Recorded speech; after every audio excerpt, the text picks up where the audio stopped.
Hello Nursery, I hope this finds you and your families all safe and well. Now we're going to be learning about growing and healthy eating. So today I thought I'd read you the story of Jack and the Beanstalk by Mara Alperin and Mark Chambers. I hope you enjoy it. Jack and the Beanstalk by Mara Alperin and Mark Chambers. Deep in the countryside lived a widow and her son Jack. Their cottage was crumbling and their clothes were patched and they were very, very poor. One day Jack's mother said, "We must sell our cow. Take her to market, Jack, and bring home some gold pieces." So he set off to town. But before Jack had got very far, he met a strange little man. "That's a fine cow. I'll swap you 5 magic beans for her." "Magic beans," said Jack. "Are they really magic?" "Magic they are, or chop off my beard and knit it into a jumper," croaked the little man. Magic beans! Jack couldn't wait to tell his mother. He clutched them tightly and ran home. Jack's mother was furious. "We need money, not useless old beans," she cried, and she threw them out of the window in disgust. But late that night a tiny bean poked out from the ground, and then it grew and grew and grew. The next morning the beanstalk stretched high into the sky. "The beans were magic," Jack cried. "But what's at the top?" Jack climbed up, up, up the beanstalk, and at last he reached the very top. There, shimmering in the sunlight, was a magnificent castle. Just then Jack's stomach rumbled. "I must find some breakfast," he thought, and tapped on the castle door. The door creaked open, and a huge giantess smiled down.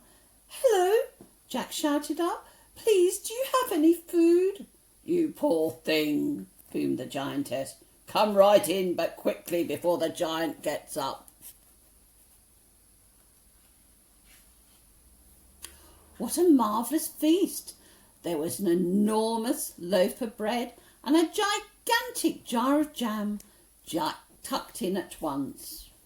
But suddenly the room began to shake. Boom, boom, boom. "Goodness me," cried the giantess. "He's coming!" And she shoved Jack under a teacup to hide. Into the room stomped a big, scary, hungry giant. "Fee, fi, fo, fum, I smell the blood of an Englishman.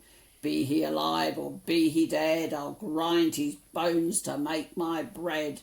"Don't be silly, there's nobody here but us," the giantess scolded. "Now go and wash before breakfast." Jack trembled and shook. "I must leave now," he thought. He was halfway down the hall when he heard a squawk. It was a hen with bright golden feathers.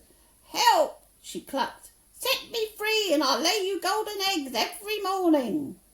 Jack scooped up at the hen, but then he heard huge footsteps thundering after them. "Fee, fi, fo, fum," roared the giant. "I smell the blood of an Englishman, and there he is." Jack raced out to the door and he jumped and slid down the beanstalk, down, down, down, all the way back to his cottage. "Mother, quick, bring the axe," he shouted. Jack's mother swung the axe at the beanstalk, thwack, and it shuddered and shook, and the giant came tumbling down. Fee, fi, fo, crash! And that was the end of the giant. Jack hugged his mother tight. "Look what I found," he said, and he showed her the golden hen. "Oh, Jack," said his mother, "I'm so glad you're safe, and you were right about those magic beans."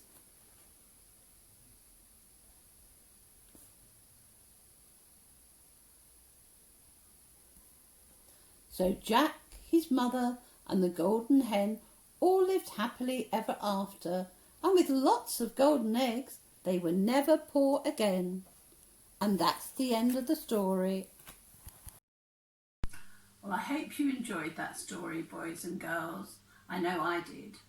What I'd like you to do now is I'd like you to draw a picture of your favourite part of the story and send it in to us. That would be lovely. And grown-ups, we really appreciate your support in doing this. Take care, and I'll see you tomorrow. Bye.